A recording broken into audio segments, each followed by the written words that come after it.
Hello everyone, my name is Athanasios Pozantzis and I go by the name of Noseman. You will find me on Twitter at NosemanGR and I have a YouTube channel under my name Athanasios Pozantzis, but if you go to noseman.org you'll find links to all my social media and especially Instagram where I don't post. So you can follow me on Instagram and I will not bother you, ever. That's a promise, until I break it. Anyhow, today's presentation is going to be about procedural modeling, and we are going to utilize some new and exciting tools. It's going to be addressing 3 levels of users, but I do think that at each level it will give everyone a bit of information. And we are going to construct a procedural model. At the end, we're going to add a very quick Redshift material to it, just to show a few more things. But basically, we are going to work initially at a lower level, showing how we can use modifiers and selections to procedurally model an object. Then I'm going to add a bit of node wrangling to show you how you can create your own modifier, which you can use in the object manager.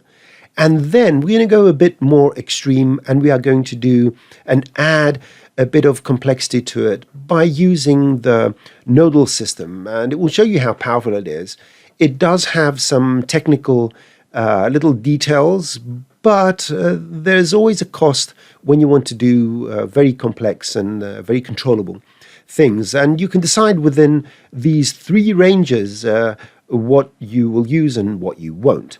And without further ado, let's dive into the presentation. The final product of what we're going to make is a procedural setup where we have the ability to change how many of these rotations we have, which is going to be the primitive we're going to use to create this, and this creates all sorts of interesting shapes. I can set this to icosahedron, I can set this to 12 segments, and you can see that every single time everything adjusts. So we get the bubbles adjusting, we get the shapes adjusting, and so forth. So very quickly you'll see that we have some of these modeling modifiers. That includes the new selections workflow and so forth. We will even go inside the node system and use pure nodes to create the internal bubbles. So let's begin from an empty scene. I have switched to my standard layout, and let's begin by adding a primitive. Now, usually we would go and add a primitive from the usual primitives. The only problem with these primitives now is that if I create one and I want to change the type, I need to go and add another one and then exchange whatever I'm doing here. I want to be able to just go in a drop-down and change the type of primitive. And the good thing is that in the asset browser, if I go here and type primitive, and we need to go and find the mesh primitive. Now, I can't really read what this says, so I'm going to put it in text and make this a bit smaller. I'm going to scroll down here, and I'm going to find the mesh primitive. Now, if I drag this in the object manager, and mind you, this has been made using nodes. So you're seeing this new capsule technology in action right now. The good thing with this is that once you add it and you have all the usual parameters for the primitives, you can actually go and change the type of primitive. And that is very handy if you're doing procedural setups. So I need a cylinder, and I want the cylinder to be lying on the z-axis. So let me just put this on the z. So what is the actions I want to do now? What is the game plan here? Well, I want to be able to isolate all the polygons that are facing this way, the front and back side over here, and then the rest. So that way, whether I'm using a cube or anything else, I want to be able to select these using direction.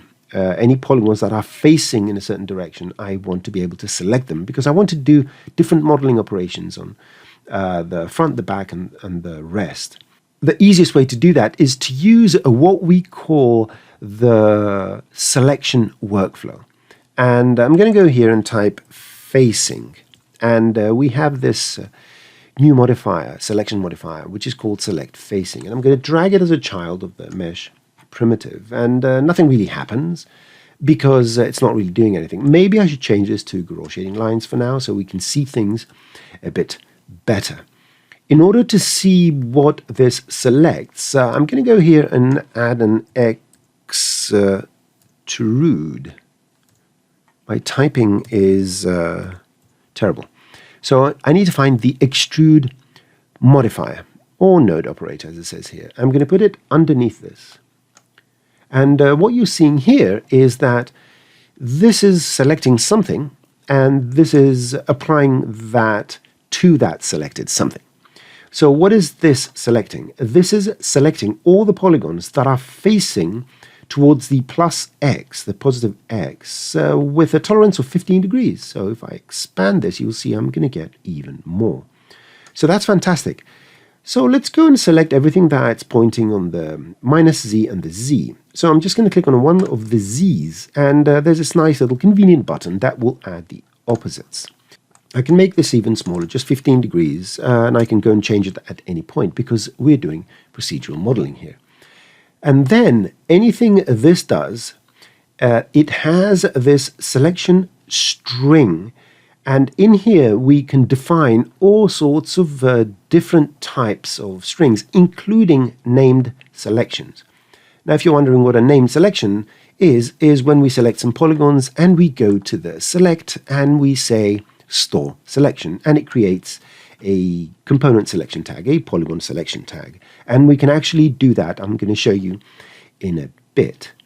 So we can go and change our modeling operations and so forth. Now, there are some keywords here we can use. For example, if I say all, that means all polygons. If I say I want 0 to 1, then only polygons with indices 0 to 1 are going to be extruded.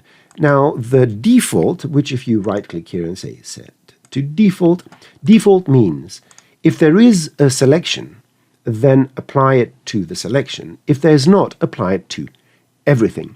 And this is very similar to the way we have been modeling for years now, where I accidentally typed the number 2 in here. So let's take a cube, let's move it to the side, let's make it editable. And if I go to polygon mode and go to live selection, now I have nothing selected. So if I press D for extrude, it extrudes everything. But if I select something, it extrudes only that.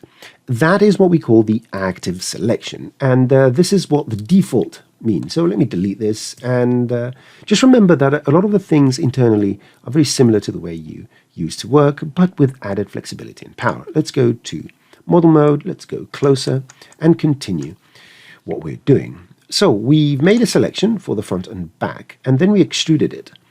And what I want to do now is make sure that this selection, whatever this is selecting, the front and back polygons, they're actually stored in a selection. So I'm going to go here and search for store. And we have the store selection. And what I'm going to do is put this after the select facing, because these execute from top to bottom. And what this does is it takes whatever that active selection is, so in this case, whatever the select facing is, and it allows you to save it in a component selection tag, a polygon selection tag. I'm going to name this front back. And when I click out of here, you can see this selection tag. If you select it, you can see its name is front back. And we can use this in the normal context of things. So now the extrude, although it's still applying this effect on whatever the select facing is selecting internally, that active selection, I can tell it actually to use whatever this name is. So front back, I can copy this name. I can go here and just put it in quotes. That's what you need to do. And yeah, click outside, and it does exactly the same thing because it was exactly the same selection. If this store selection didn't exist, then nothing would happen because then we don't have the selection stored in the little tag. So this is what this is doing. It's storing whatever was selected in the previous step, whatever was in the active selection, and it puts it in this little convenient tag. Now, I want to do something else now. I want to add another selection, which pretty much is the rest of the stuff. I'm going to call it rest, so that I can apply other modeling operations on everything that's not the front and it's not the back. What I'm going to do is, before the extrude, I'm actually going to put an invert, and it says invert selection. I'm going to put this here. So remember, there's a selection that's happening here, it gets stored here, and the same selection now is inverted. So what I can do is create another store selection. I can do this by copying this down here. I'm going to just change the name and call it other, just so that we can see what's going on. And I'm going to change this to other. So we have these two named selections now, the front, back, and the other. So what the flow of data is, we make that selection, we store it, we invert it, and we save that inverted result in this little one. So if I go to the extrude and extrude the front back, this is what happens. But if I extrude the other, this is what happens. So now I can add more modeling operations down the line, and I can reference either the front back polygons, these ones here, or the other polygons. And this way we've created a sequence of selections, and you can add as many as you want with different names, and go and target new types of polygons and so forth. Because as you can see, before I extrude, the selections I'm creating here are created on the original mesh. Whatever this is, I can change this. It doesn't change the fact that these are going to be selected again every time I change the object, and it will adjust. The extrude itself generates new polygons. So if I wanted to go and do something to the newly generated polygons, then I can create more selections down here. So let me show you an example. This extrude, I'm going to make it, I'm going to make a copy of this. And I'm going to call the other ones front, back, close quotes, click here. So now we have one extrusion for the other and one extrusion for the front back. And it's good to say extrude other and extrude front back, just so that you know exactly what everything is doing. And these work independently. Now, if I wanted to do a new selection of all the polygons that are facing this way, including these new ones, I can get a new select facing, and I can copy it down here. And now this is creating a new selection, and it includes these new little extruded polygons, the ones that are facing in the plus C. And I can make this 5, for example. And I can say, let's do another extrusion, but this time I want to make it on these facing ones. So go here and type default. There you go. So this now is doing that. So you can see it's quite interesting how this goes on, allowing you to create all these interesting selections, front and back and all that. So look at that. It only extrudes the ones on the back. Excellent. So let me delete this because I'm not going to use it, and let me delete this and continue with our actual asset creation. I'm going to go back to my mesh primitive and set this to 1 and set this to 3. Excellent. And let's continue now. I'm going to go and add a subdivide. So go here and do a subdivide. And this is a very interesting one because this does what the subdivision surface generator does, but it does it as a modifier. So it allows you to do it at a specific part of the hierarchy. Now, this is subdividing now only whatever is coming from the previous active selection, but I want this to be all. So now you can see that everything is subdivided, and I'm going to turn it to smooth. So look at this. I can have more iterations here. You can see this is becoming a bit more interesting. So what I need to do now is change the actual frontal extrude. Now, if I do want to only subdivide a different part of my model, I can say just do the front back and click outside. So now we only get these subdivided. So there's huge flexibility on how you can go about continuing with this. You can do whatever you like, pretty much. I have now realized that I'm missing one little step here, but because this is procedural, I can go and fix it. What I want to do is I want to go and inset this little thing over here. So first of all, the front back, I want it to use islands. So you can see if I go and use islands, it just consolidates everything and extrudes all the polygons as one. So yeah, this was a good visual aid. So I want to go and put, before I do this, I want to put an inset in here, which is something like the inner extrude. So let's go and type inset, and I'm going to drag it in here. There you go. And it does only the others. Yep, I want this to do the front back. So quotes, front, back, excellent, and click outside. Great. And in the inset, I want to use the islands, so it only does it on the whole group as one, and I can change how much this is going to go inside. And you can see now that I'm creating this very interesting little thing. And maybe I decide that, you know, I don't want these to be extruded as one. All you have to do is go to the inset and unclick this. And let's do that, and let's apply this to all now. And I'm starting to get an interesting looking object here, which I can go and change various parameters of it. As you can see, it becomes quite interesting. I can change its height, and none of the modeling operations gets destroyed, and that's a huge advantage of procedural modeling in this case. This is how you would go on using all these modifiers, and they are plenty, and you can keep your modeling operations alive, and you can do pretty amazing stuff just by using these. So now it's time to take it a step up and start doing some node work while we're still working with the modifiers in the object manager. What I'm going to do now is I'm actually going to go and create one of these modifiers using nodes. So I'm going to go in here and type geometry modifier. So let's find geometry modifier group. There it is at the top. So I'm going to make this a child of this. And if I double click, you will see that we get this node graph.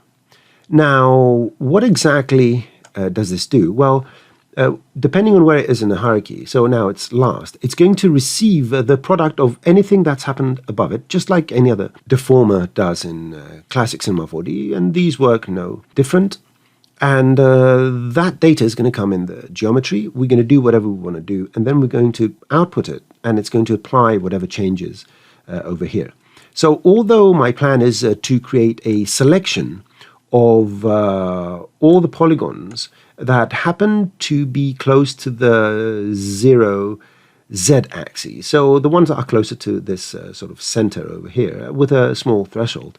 But because I'm prototyping now, so to speak, I'm going to create this in a geometry modifier, and then I'm actually going to put it in a selection modifier. So if you go here and type selection modifier group, so selection modifier group, that is again the same thing. It gets some geometry, you do some selection editing and manipulation, and you output the geometry that includes that selection. I'm going to use it later on, but for now I want to prototype the whole concept using the geometry modifier group. The good thing with these modifiers is that once you build them, you can use them in any scene you want. So these are 100% reusable, and why wouldn't they be? Anyhow, so let's double click here, and let's see how we are going to go about doing this. Now, I do like to change my interface when I have the nodes, and usually I dock these somewhere here. I dock this somewhere here. I just want to be able to see the geometry a bit and see what's going on. And I have my nodes over here. So first of all, I want to read the data of the polygons. So in here, I can press C to get my list of nodes, or I can go here and type info, because I want to get the polygon info. Now, this polygon info is what is going to get all the data. And the data, this geometry in, again, is what happened before. So now I want to go and read this data. So for each polygon, I want to get its center value. And if the z coordinate of that polygon is within a range, I want it to be the active one, whatever. I want to do something to that. So first of all, because this is a vector, it's purple, which means it's an x, y, z coordinate. I want to split this. So split, because I don't care about the others. I just care about the z. So if I do this now, you will see that we get this iterate collection. And for most purposes, this is going to work fine. It's an automatic converter that converts from an array, a stream of data, into a loop of data so that it delivers everything one by one. I'm not going to use this, so I'm going to delete that. What I am going to do is I'm going to use what's called a get element. Get element.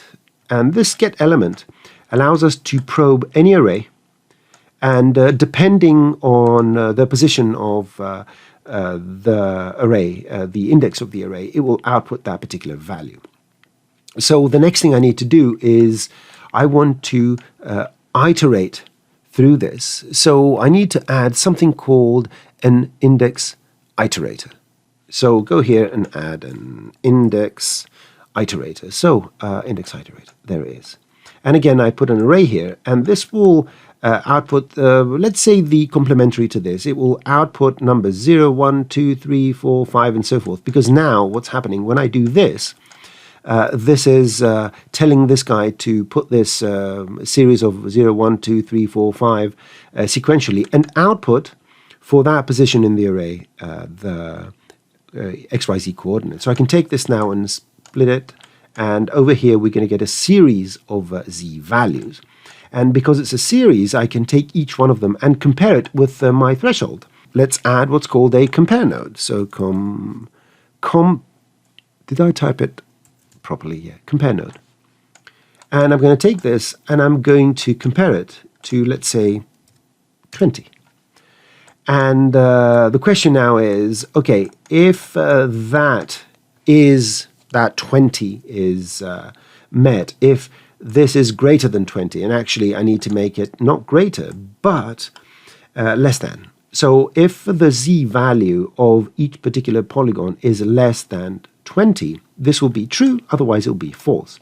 So I need to get all these true statements and put them somewhere so that I can say, well, the polygon indices with those numbers, because that's what this does, because the array indicates the position of the polygon within the mesh, I need to be able to make that into a selection. So how do I do that? Well, in order to create an array, you need a build node. So build.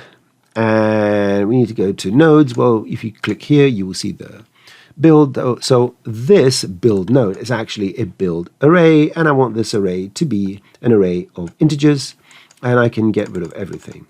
And this is an empty array, no problem. So I'm creating the construct that I need, which is an empty array. And then I need to go and start adding these numbers whenever this condition is met. And for that, we are going to use an append. So that's what the array is, a programmatic way of thinking of it is. So the empty array is fed in here. And now what I need to do is put some sort of value, and the value is actually the index because it's the number of the polygon I want. So this is the value. But how do we tell this to control how the append is going to do its job? We only want this append to add numbers where the polygons meet this expectation here. And in order to do that, we need the count. So if this is false, which means 0, the count is 0, so nothing is going to be added. But when this is true, which makes it 1, then one element is going to be added. So this is one of those little tricks you can do. So I need to go here and add that input, the count, and put this here. This is what happens whenever a polygon meets this expectation that its z position is less than 20, then its index is going to be added to this. The final piece to complete this is to store that data, right? So if I say store, and this is the store selection, it's the same store selection we used here, but it works in the node system. And the store selection asks you which is the geometry we want to store the selection on. And this is the original geometry, this one over here. And then it asks you, are we going to store any strings or anything like that? No, we want to store indices, and these indices are coming from here. And then once we export this and go and give this stored selection a name, I'm going to call it middle. Now this middle selection, there it is, which is generated by this node graph, is available in the geometry stream, which means that if I go here and say extrude and put this underneath here, there you go, and call this middle, nothing will happen because I forgot to put my quote. So always remember the named selections need to be quoted within the selection string. And now if I go to the compare and change the number, you will see that only polygons that have a z value under 6 or 5 all the way to the negative are going to be extruded. So let me go and confine this so that we get that symmetrical sort of condition. So I'm going to use one of these compare again. So I'm just going to command drag to make a copy. I'm going to say if the z is now greater than -6, so -6, so we can have two numbers, then, and how do we make these two work? Well, what we need to do is make sure that both these conditions are met. So when a polygon has a z value which is less than something and is more than something else.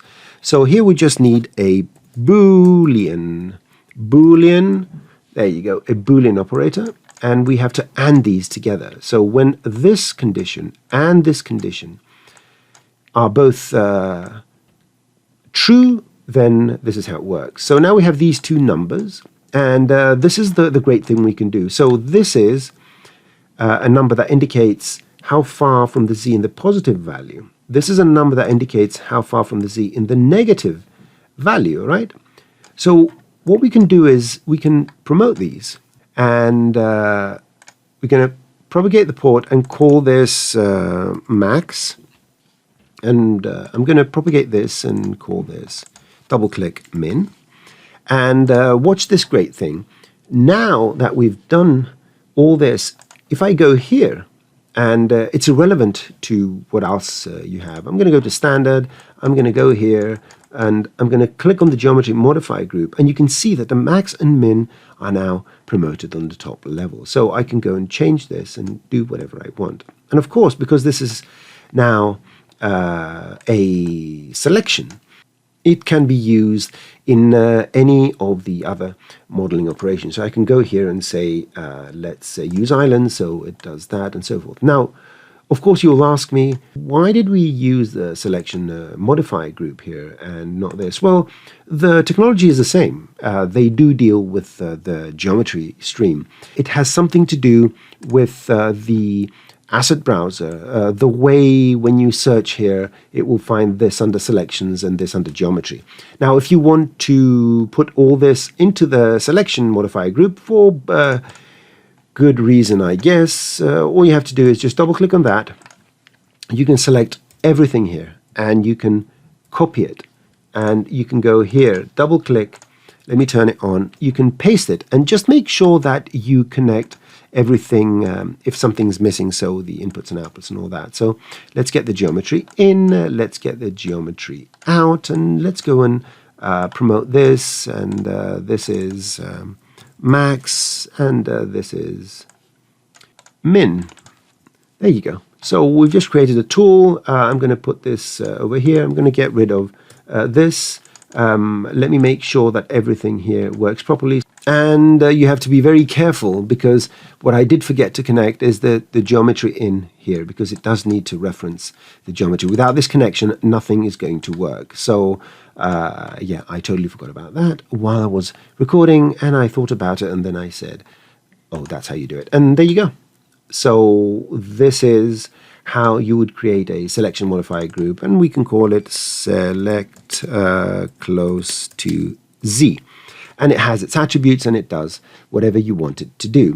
So I've extruded these, and let's go on top of this and put another subdivide, so we can get the subdivide and put it over here and make sure it subdivides everything. So just like a subdivision surface, and I'm going to make it smooth, and I can go to this select close to Z and expand this maybe to a value of 15 and minus 15 or something like that. And you can see that you can create some interesting objects here. So subdivide, I can go and increase the subdivision if I wish to do so, but nonetheless, as you can see, it's quite interesting. Now, the last little thing I'm going to do is I've subdivided this. Everything seems to work nicely. I want this to be a bit more smooth. So now we can even use our traditional deformer workflow. So I can go underneath all this and add a smoothing deformer. And the whole thing retains its absolute procedurality here. And you can change the shape here. You can say I want to apply this to, let's say, a capsule object. It's got a few more polygons, but look at that. I've created that, and just changing the input object gives us a totally different and very interesting result. Let me just revert it back to my little cylinder here, and make this 3 or 4, and I can grow the height or not. But nonetheless, you can see how this changes because everything is being applied on this over there, and maybe a few more of these. In the final part of this presentation, I'm going to show you how we can go and distribute some spheres inside this object to make it look like it has some bubbles, because I'm going to make it out of glass. And we're going to use a totally nodal workflow for that. And I'm going to switch to my nodes layout. I don't need the data inspector, and I prefer to have this over here as I did a bit earlier, or even I can put it between the attributes and the object manager. And I'm not going to be using the object manager that much, so I can make some room here. Good. So here's my object, and here's my scene nodes. I need to see this scene root. The main node I'm going to use to make this, and now I'm going to use my C button just to bring up the nodes, is the distribution. And what I'm going to do is go and find the distribution operator. And this operator allows us a number of distributions. The one we are going to play with is the volume voxel fill. And this requires some geometry to create some voxels and then an object so that it can copy it. So for the object, I'm going to press C and do a sphere, and I'm going to get a mesh primitive, and it is set to sphere. I'm going to set it to icosahedron because I like icosahedrons. I'm going to put this in the op input, and the geometry we need here is basically the product of whatever we're doing here. So I'm going to drag it in, and this brings a classic object link. I'm going to make this invisible here. And because we haven't connected it to the output, that's why there's nothing being generated. So I'm going to use from this object, if I close everything, what I'm interested in currently is this op output, and I need to twirl it down and go and get the geometry. So this is just the pure geometry of what's going on here.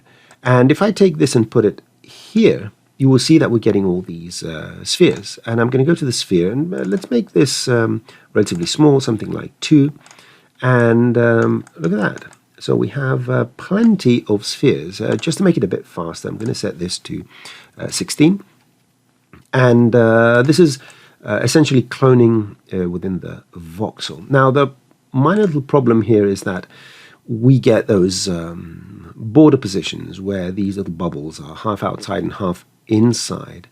So I need to find a way to push these away from the surface. I can, of course, go and add some randomness. I can randomize these and change the size of voxel and so forth. If you don't want this to obscure your view, I think these are enough, this number of bubbles. Anyhow, how do I move them in there? So what I'm going to do is I am not literally going to touch each and every one of these spheres. What I am going to do is I'm going to contract this mesh by pushing the points inwards in the inverse of their normal direction. And I'm not going to do it here on this level. I'm actually going to do it here. Because the data now exists within the node graph, I can do whatever I want with it. I don't even need to output it. I can just use it to do something. And this is one of those extremely powerful things that a node system can do. So just like I did earlier, I need to go and read this data. So the way I'm going to do this is using the point info. And let's go and get the point info. And the point info conveniently takes a geometry and provides us with the point normals, so where they are pointing. And if they're pointing outwards, and I get these positions and push them in the opposite direction, that means they're going to go inwards. Fantastic. So I need to construct some sort of loop and change this geometry, push it in, and feed it back in here again. In order to do that, I need something called a geometry property set. And I forgot one letter. Geometry property set. And basically what this does, you feed it again the geometry, you put it in here, and you can go over here where it says iteration and add the point values, because here by default it's expecting 3D points. So currently it's doing something, it's just moving 1 point to 0, 0, 0, but we can't see it here because we haven't outputted it. So you will have to take my word for it. Now, if for any reason you really, really, really want to see it, we can do something. We can go and use a geometry operator and take this geometry over here and feed it out here, or just go to the scene root, add another input and put it over here. So now whatever we're going to do to this, we are going to see the reflection of that here. When I say reflection, the output of that. What we're seeing is not the mesh primitive. We're seeing the mesh primitive data reconstructed as some sort of geometry, and that being output over here. So how do we do this? Well, I need to take each point position and move it in the opposite direction of the point normal. So essentially I'm going to subtract the point normals from the point positions, and that should move it inside. So let's go and do that. Let's go and add a subtract, because we need to subtract the value of the normals from the position. So I need to set this to vector 3. To vector, I'm going to get the position, and I need to subtract the normal. Now, again, we get this nice little iterator. The only thing with normals is that one of the reasons they're called normals is that they're normalized. They have a very small value from 0 to 1. So what I can do is, first of all, make it bigger, multiply. And this making it bigger means that I can control how far I can push them as well, okay? Because I'm getting this normal value, which indicates a direction, so to speak. And then that direction is going to be subtracted from this. And if I want it to be larger, I just need to multiply it before I feed it here. So let's quickly go and do a vector. I'm going to get my normal. And we have this little thing again. So let's hide this over here. I hope the cabling is not too extreme. Maybe I need to just switch these two positions here and make sure this goes to the top and this goes to the bottom. Anyway, it doesn't really make a difference. If you have enough space or a couple of monitors, it's going to work fine. I'm going to take this and put it here. And I need to take the result of this subtraction and put it in here. Now, what you're going to see is that something did happen, but not much, because I need to go here and do something with it. So you can see X, Y, and Z. I want to align these three numbers, so the simplest way to do that is to create a value node, and this value is a float, it's a single number, but if I feed it here, all three numbers are going to be the same. So look at that, I can shrink it, and so this is something like a displacer, but with a constant value. But because it's using this shrinking shape to generate the voxel, which in turn generates the spheres, that's why we can use it to push things inside. So I don't need to see this anymore because it's done its job. So I can always go here and say, thank you very much, Mr. Geometry Op. That's good enough. And now use this float to move things further in. If I turn this on now, I can see how far I need to push them so they're not visible anymore. A bit more, maybe a bit more, and there you go. So now they're probably all inside this little thing, and we're good to go. Now, here's the interesting part about this. Because the node graph is driven by this shape over here, if I go and change the shape, everything is going to change. Now, these little artifacts here are a product of overlapping polygons, so it's pushing them in the wrong direction. Let's just go to the nodes, and let's see if we can change something, maybe the fill ratio or the randomization in order to get them to move, or even maybe see if a different value of pushing them will get them through. Or maybe it's too thin to begin with and they don't fit, so maybe I just need to increase the height of my object a bit. But this is not a sophisticated algorithm I've used, all right? I'm just very naively pushing them in one direction. But if you push them too far in one direction, of course they're going to go in the other direction. So just go experiment and find out how you can hide them. And finally, let's go and shade this and render this so I can show you how to use redshift in the node context as well.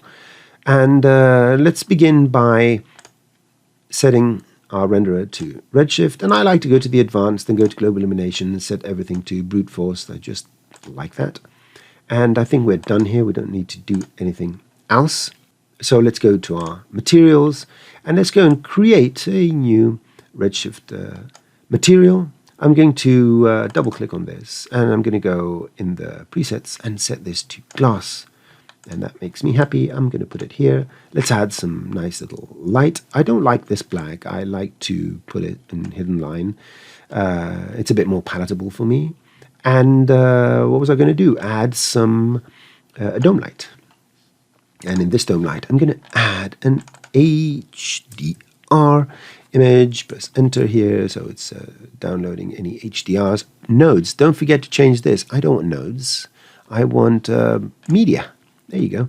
So let's find something. I'm going to get this with the car, drag it in the texture.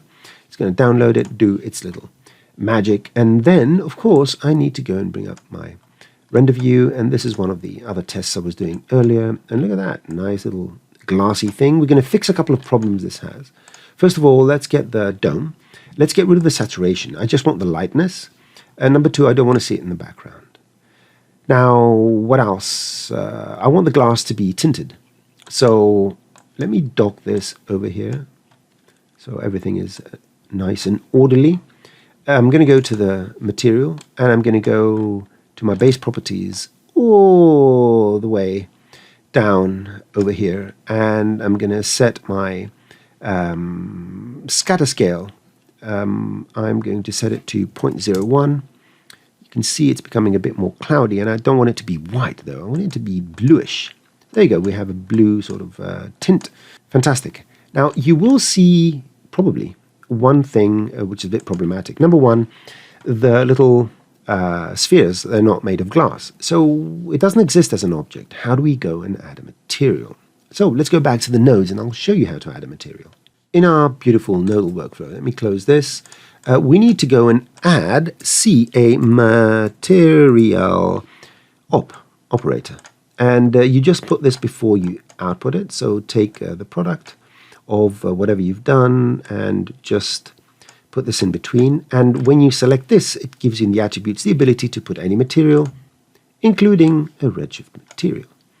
And that's pretty much what you need to do now. But there's still one more thing. We're going to fix it in a second. So let's go and see how this looks. I'm not closing my nodes for good reason. Now, if I do this, you will see that you can't see the bubbles.